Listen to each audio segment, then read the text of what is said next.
Hola amigos, ¿qué tal? Buenos días. En los últimos años está proliferando de manera exponencial los casos de fraude en cuanto a lo que es la calidad del pan. Personas con pocos escrúpulos que venden pan de calidad un poco dudosa, por decirlo de alguna manera. En este vídeo pues lo que vamos a hacer es daros una serie de consejos muy sencillos para que a simple vista podáis diferenciar un auténtico pan artesanal, de calidad y demás, de un pan que evidentemente pues no, ya de entrada pues no os voy a decir que sea ni tóxico ni venenoso, porque no es así, pero sí que es un pan de baja calidad y que no va a ser tan saludable para vuestro organismo, ¿de acuerdo? Pues no me enrollo más, ya que os lo explico.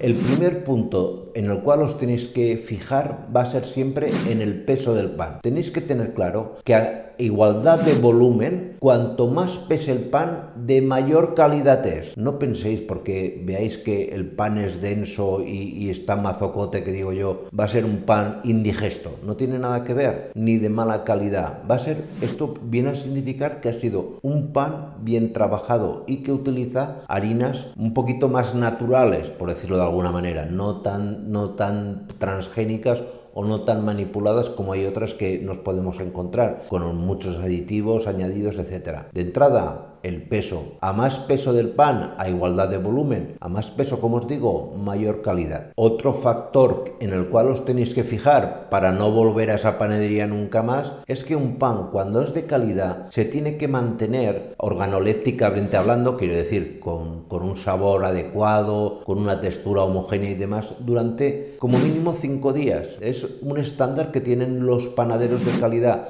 de hacer pan que dure ese tiempo. Y ya sabéis, no hace falta que os lo explique, que normalmente el pan de supermercado y demás, a las pocas horas, en muchas ocasiones, ya está pues de aquellas maneras, ¿no? No vamos a incidir. Ya os digo, durabilidad, la duración de la calidad de la textura y calidades organolépticas va a ser un factor que nos va a marcar y mucho la calidad del pan. Os tenéis que fijar y mucho en la miga. Aquí en España, yo no sé por qué, a la gente le encanta que el pan tenga la miga cuanto más blanca mejor. Y eso es un error.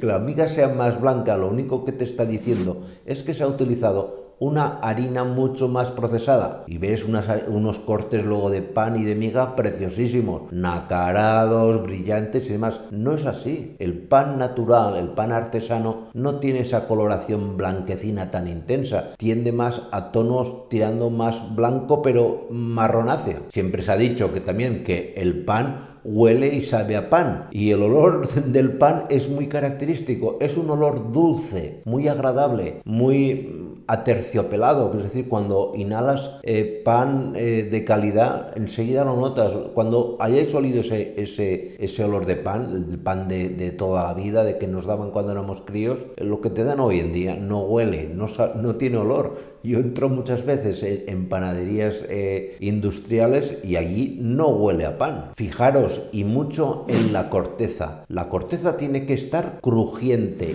y no desprenderse cuando haces una ligera presión sobre la superficie del pan. Y tiene que estar crujiente porque es normal en el proceso de cocción que al cocerse más, pues se seque, pierda humedad y esté, como os digo, más frágil, más fácilmente rompible. Fijaros y mucho en la base del pan. Para saber si un pan, por ejemplo, es artesanal 100%, que por lo general se habrá hecho en un horno de leña, un horno que tenga una base de ladrillo, en estos hornos el pan, la base sale con una base dura, lisa, muy lisa, con algo de irregularidad, pero evidentemente sin ningún tipo de marca de haber estado en un horno industrial donde, quieras que no, pues se va a producir cierto marcado de la base. Podéis ver, lo más clásico de ver, como están sobre rejillas con punteadas, pues veréis que en la base del pan aparecen como puntitos, unos más amarillos, otros más marronáceos, porque les ha dado mayor o menor intensidad de calor. En el pan artesano eso nunca se va a dar. Y por último, y esto es algo que se da en estas cadenas de panaderías que tienen apariencia de artesanales pero que no lo son, y es que un panadero, cuando es buen panadero, ¿eh? Los buenos panaderos nunca te venden el pan caliente. Vender el pan caliente es un